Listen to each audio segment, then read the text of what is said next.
2026 বিশ্বকাপকে সামনে রেখে দিদিয়ের দেশম এক আতঙ্কিত স্কোয়াড ঘোষণা করেছে, যেখানে এবার যোগ হয়েছে দারুণ কিছু নাম। আজ আমরা কথা বলবো ফ্রান্সের এমন 5 জন ফুটবলারকে নিয়ে যারা একাই বদলে দিতে পারেন যে কোনো ম্যাচের ভাগ্য। তালিকার শুরুতেই আছেন ফরাসি ফুটবলের poster boy Kylian Mbappe. Lloris গ্রিজম্যানদের বিদায়ের পর এবার ফ্রান্সের আর্মব্যান্ড তার হাতে।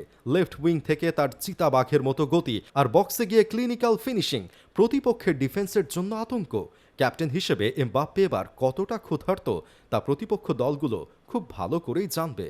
রাইট উইংয়ে যদি গতির সাথে চরম আনপ্রেডিক্টেবিলিটি চান, তবে উসমান ডেম্বেলের কোনো বিকল্প নেই। ফুটবল বিশ্বের খুব কম খেলোয়াড়েরই দুই পায়ে এমন অবিশ্বাস্য নিয়ন্ত্রণ আছে।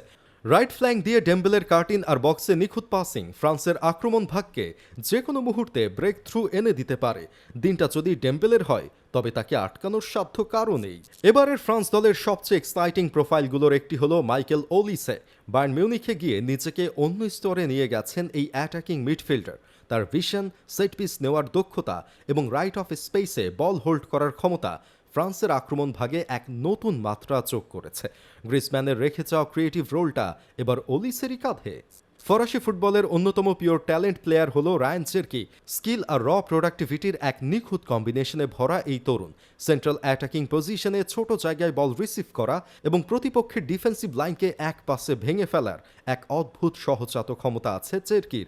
দলের প্রয়োজনে মাঝমাঠ থেকে এক্সট্রা ক্রিয়েটিভিটি জোগাতে দেশমের ট্রাম্প কার্ড হতে পারেন তিনি। আর অবশেষে ফ্রান্স দলের সেই চিরসবুজ ইঞ্জিন এনগোলো কান্তে।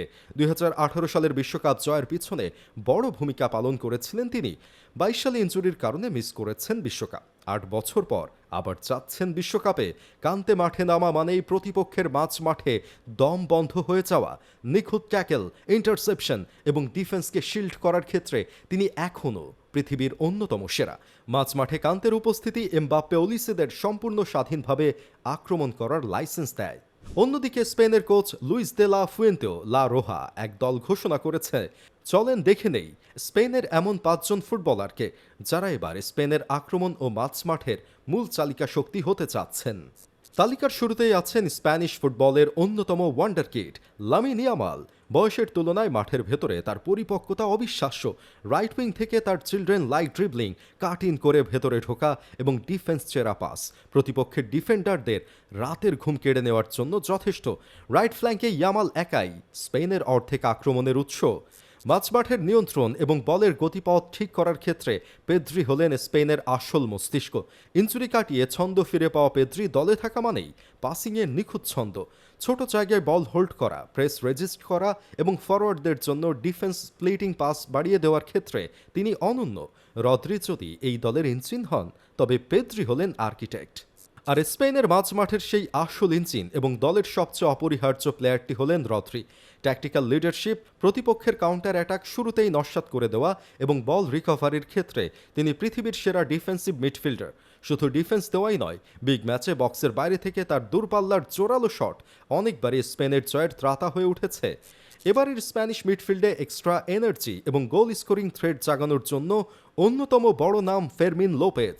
মাঝমাঠ থেকে হুট করে বক্সে ঢুকে যাওয়ার এক অসাধারণ সহজাত ক্ষমতা আছে তার। হাই প্রেসিং ফুটবল খেলা, ফাইনাল থার্ডে ফাঁকা স্পেস খুঁজে নেওয়া এবং সুযোগ পেলেই নিখুঁত ফিনিশিংয়ে গোল আদায় করে নিতে ফেরমিন দারুণ পারদর্শী। দলের ক্রাইসিস মোমেন্টে তিনি সবসময় বড় ভরসা। আর সবশেষে লেফট উইংয়ের গতিদানব নিকো উইলিয়ামস। 1-1 সিচুয়েশনে প্রতিপক্ষের রাইট ব্যাকদের ছিটকে ফেলে দেওয়ার ক্ষেত্রে নিকোর গতি আর ড্রিবলিং এক কথায় মারাত্মক। ডান প্রান্তে ইয়ামাল আর বাম প্রান্তে নিকো, এই উইং জুটির কাউন্টার অ্যাটাকিং স্পিড স্পেনের চেনা পাসিং গেমের সাথে এক বিধ্বংসী ধার যোগ করেছে। তবে আপনার কাছে এই দুই ইউরোপীয় দলের কোন স্কোয়াডটা সবচেয়ে বেশি শক্তিশালী মনে হচ্ছে, কমেন্ট করে জানান।